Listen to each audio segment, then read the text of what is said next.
Imaginez un monde où l'essentiel des décisions économiques, des créations intellectuelles et même des interactions humaines ne sont plus le fait de personnes, mais d'algorithmes.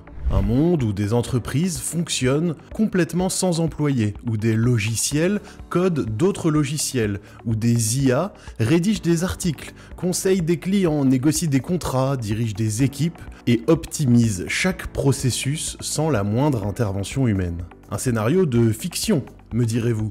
Peut-être, mais plus si lointain que ça.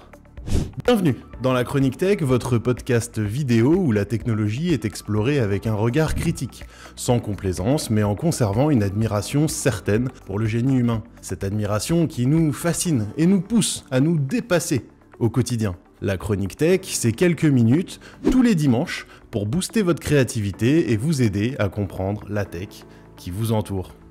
L'intelligence artificielle bouleverse déjà le monde du travail à une vitesse vertigineuse. Il y a encore 10 ans, on la considérait comme un simple outil d'automatisation des tâches répétitives, un prolongement de l'informatique capable de traiter des volumes massifs de données ou d'optimiser des chaînes de production.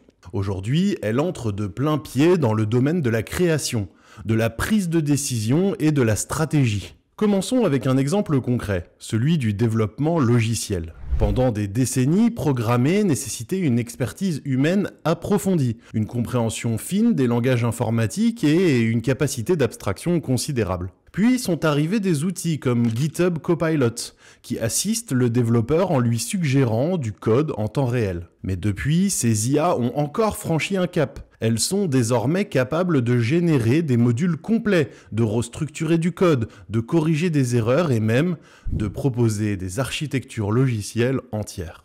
La prochaine étape n'est plus très loin.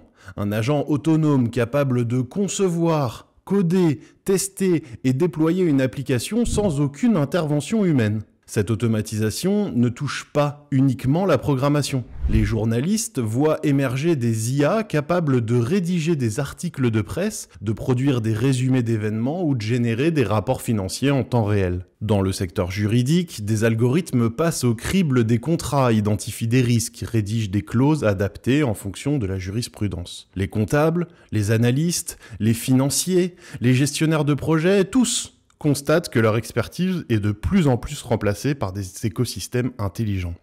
Et contrairement aux précédentes révolutions industrielles, ce ne sont pas uniquement les tâches répétitives et mécaniques qui sont impactées, ce sont aussi les métiers du savoir, ceux qui demandent du raisonnement, de la stratégie, de l'analyse. Que devient l'humain dans un monde où l'IA sait déjà faire l'essentiel ? Le premier effet tangible de cette révolution est la disparition progressive des postes juniors. Traditionnellement, la progression de carrière repose sur l'apprentissage progressif. Un jeune diplômé commence par des tâches simples, acquiert de l'expérience, monte en compétences et finit par occuper des postes à responsabilité. Mais que se passe-t-il si ces tâches d'apprentissage sont entièrement confiées à l'IA ? Des études montrent déjà une baisse des offres d'emploi pour les rédacteurs, les graphistes, les assistants administratifs ou même les monteurs vidéo. Et d'ailleurs, n'hésitez pas à mettre un like sur cette vidéo pour soutenir le travail d'Yvan, qui monte avec brio mes vidéos. Depuis l'essor de ChatGPT et des IA génératives, la demande de freelance pour la rédaction web a chuté de plus de 30%. Et les missions proposées aux graphistes indépendants ont reculé de 17%. Dans certains domaines, les juniors peinent à se faire embaucher car les entreprises considèrent qu'une IA peut déjà produire un travail similaire à moindre coût. Si l'IA s'occupe des tâches des débutants, où et comment la nouvelle génération pourra-t-elle acquérir de l'expérience pour devenir un jour les experts de demain ? On risque une fracture générationnelle dans le monde du travail, une élite d'experts formés avant l'IA, capable de superviser ces systèmes, et de l'autre côté, une masse de nouveaux travailleurs qui ne trouvent pas de terrain d'apprentissage. Le savoir-faire ne disparaîtra pas du jour au lendemain, mais il pourrait cesser de se renouveler, créant un déficit de compétences humaines à long terme. Si l'IA continue sur cette trajectoire, il est envisageable qu'elle prenne en charge non seulement des tâches, mais des fonctions entières. L'idée d'une entreprise sans employés humains n'est plus une simple hypothèse. Certains entrepreneurs expérimentent déjà des business models où une IA gère l'intégralité des opérations. Analyse des tendances, création de produits, marketing, gestion des clients, logistique. Des tests ont été réalisés avec des boutiques en ligne entièrement automatisées où une IA surveille les tendances sur les réseaux sociaux, génère des designs de produits, les met en vente et optimise même les campagnes publicitaires, sans qu'aucun humain ne touche jamais à l'opérationnel. Si les entreprises n'ont plus besoin de travailleurs, qui restera-t-il pour consommer leurs produits? C'est ici que l'économie risque d'atteindre une impasse. La logique de l'automatisation maximale est implacable du point de vue de l'optimisation des coûts. Mais si des millions d'emplois disparaissent sans être remplacés par d'autres opportunités, la consommation s'effondrera inévitablement. Ce qui est sûr, c'est que l'IA n'est pas une mode passagère. Son impact sur le travail est profond, structurel et en grande partie irréversible. On ne se demande plus aujourd'hui si l'IA va transformer le marché du travail, mais comment nous allons gérer cette transition? Allons-nous en faire un levier d'émancipation, un outil pour libérer l'humanité des tâches répétitives et sans intérêt? Ou au contraire, allons-nous nous retrouver dépossédés de notre rôle dans l'économie à la merci d'une poignée d'entreprises ultra automatisées captant toute la valeur ajoutée?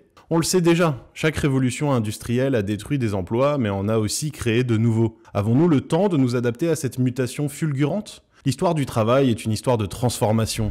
Depuis la maîtrise du feu jusqu'à l'ère du numérique, chaque grande avancée technologique a redéfini notre rapport à la production, à l'effort et à la création. L'intelligence artificielle ne fait pas exception.